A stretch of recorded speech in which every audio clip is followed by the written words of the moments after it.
28 червня працює медіа-центр Україна «Укрінформ». Мене звати Світлана Чепоренко. Я вітаю всіх з Днем Конституції України і дякую Збройним силам, силам оборони України за те, що вони боронять наші конституційні права, свободи, нашу гідність і честь.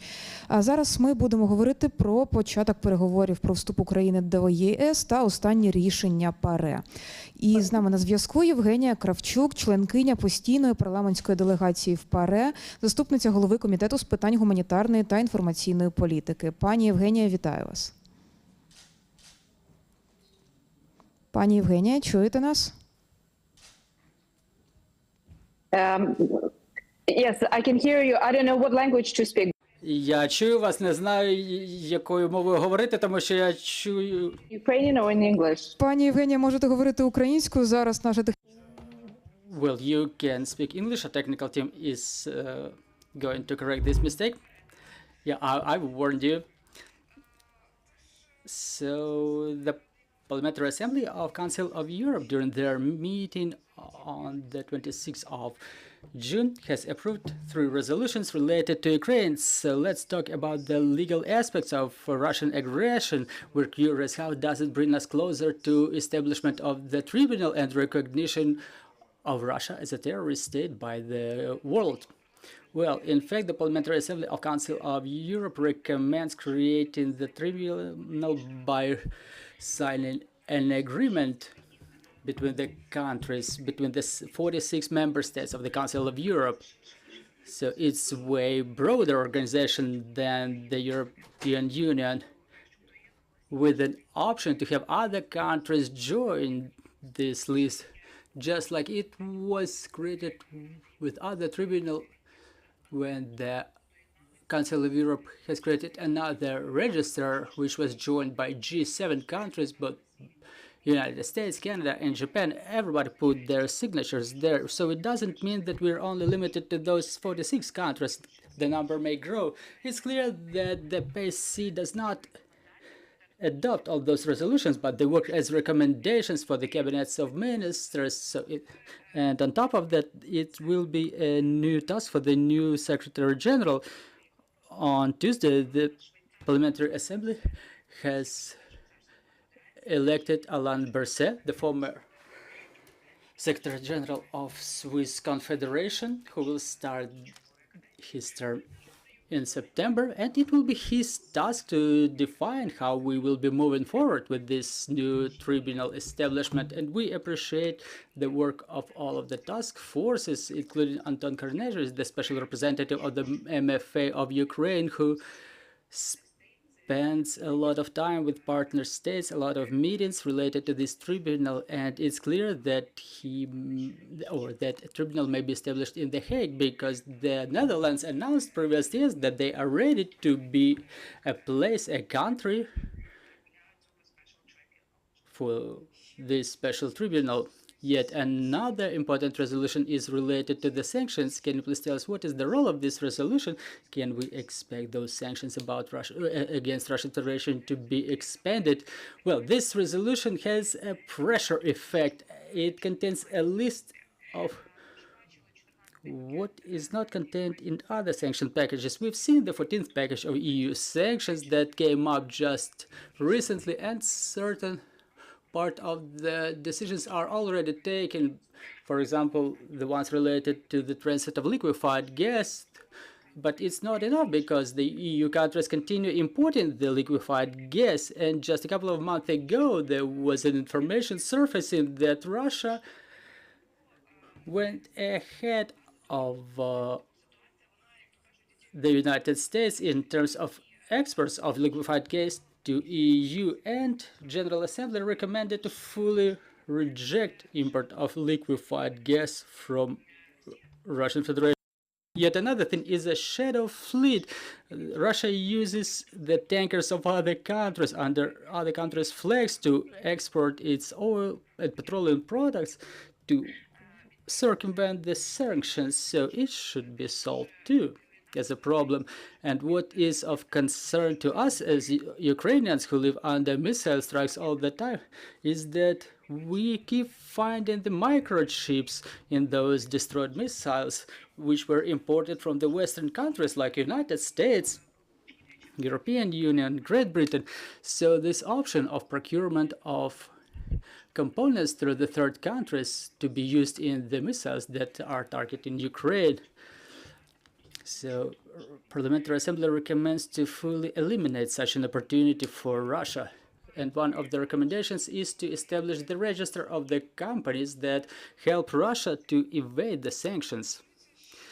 The resolution about countering the eradication of cultural identity is extremely important. Can you please give us more color about that? What is its meaning for Ukraine? Well, here I can talk even more. I was the author of this resolution. I worked 2 years putting it together, and I appreciate the input of the Office of Prosecutor General, National Police, Ministry of Internal Affairs. I've seen the reaction on social media. This topic is of concern to a lot of people, and it's an element of hope that culture will not be forgotten and our cultural heritage will be renewed. So what is this resolution about? So relying upon the facts, upon the evidences of the witnesses, including those coming from the temporarily occupied territories, I try to explain that eradication of cultural heritage, the culture of Ukraine, prohibition of Ukrainian books and burning them, prohibition of study in Ukrainian language, pillaging of Ukrainian museums, it's done so they can be able to say that Ukraine does not exist as a cultural phenomenon. All of the monuments to Holodomor are already disassembled or destroyed in the temporarily occupied territories. It's an evidence of a systemic campaign of Russia that should be accepted as genocide, as genocidal intentions, genocidal campaign in the broader sense. Because Russia does not only kill Ukrainians physically and tortures them, but it tries to eradicate the Ukrainian identity. This is what happens to the children who were abducted and who are currently staying in Russian Federation in different parts of it, in re-education camps where they are being attempted to be transformed into Russians. The children are being issued new passports, changed their names so that they can be found and returned to Ukraine. They're being adopted by Russian families, which clearly constitutes the genocidal intentions. Well, there was also a number of resolutions supporting the media. Well, you were also someone behind those resolutions, specifically about countering propaganda, countering misinformation. Can you please give us more detail about those resolutions? Well, it's just a start of this work. I was appointed a reporter on gender stereotypes in media, and I urge all of the colleagues to get involved. Those stereotypical roles that men and women have in the media, they influence a lot of things, such as political choice, hate speech, when there are discussions of what women are wearing rather than what they're saying, or what cars the men drive rather than what they're saying. But I would rather touch upon a different resolution to be prepared by PSC. It was based on the round table that we've established during the session. So it's related to the Ukrainian journalists held in captivity. At least 30 Ukrainian journalists are being currently imprisoned and tortured on a daily basis, specifically for their work. The occupiers, they had the list that contained the pro-Ukrainian activists' names, the journalists, because the journalists disclosed their war crimes. This is why they should be shut down, locked up and shut down. And Alain Perset, as a new General Secretary, attended this event, this round table, as the newly elected Secretary General.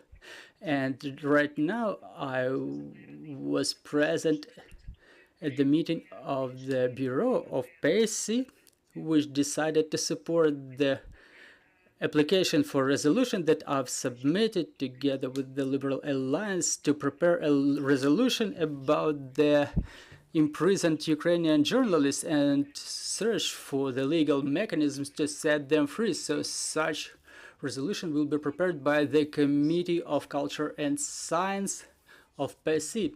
Okay, so let's proceed to the second part. The accession talks are already in progress. Can you please tell us what are the resolutions already approved within that framework and what are the steps to be taken? Well, you know, this week is historic. We have to remember this date as a historic date, the 25th of June 2024, you know, and when 2 years ago President Zelensky, Prime Minister Shmyhal and Ruslan Kravchuk, the head of the parliament, were submitting an application. It was looking like a fantasy, but thanks to the work of the Ukrainian armed forces, thanks to the intense work of the Ukrainian parliament, all of the government team, thanks to the leadership of Volodymyr Zelensky, we got the ball rolling, and it's basically yet another stage, you know. The stage will be the ratification of our membership, but there is a lot of work to be done between those two dates. 6 clusters that should be opened and closed. So starting from July, we start the official screening of our legislation. We'll be starting working in clusters, in negotiation teams. The negotiation task force is headed by Olga Stefanishina, Vice Prime Minister. I'm humbled by the fact that Alexander Kornienko, first deputy head of the parliament, will be a part of this group, and those task forces will be working on clusters and specific sections. Well, currently the contemplated term is 10 years. Like in 10 years, Ukraine may become a member of EU. Do you think that's a realistic figure? And can Ukraine do it faster? Well, you know, Brussels says that it's gonna happen until the end of this decade, until 2030. So this is when EU is supposed to implement its internal reforms to be able to accept new member states. And obviously Ukraine has to set a sooner deadline. We have to do it thrice faster to demonstrate political unity,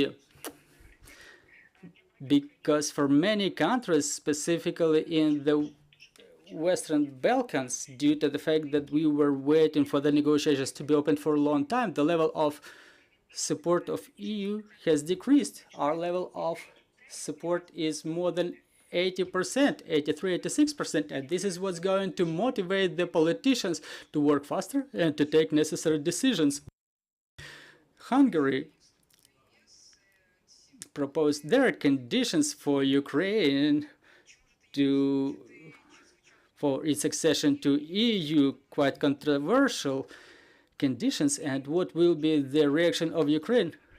Well, we should rather better read those conditions than repeating them here during the broadcast. I was developing the amendments for the legislation in terms of national minorities, the use of the national minorities languages in education and in media, and we've adopted that variant of the text that is based on European Charter of Regional Languages. Obviously, you know, Hungary is going to stay with us forever.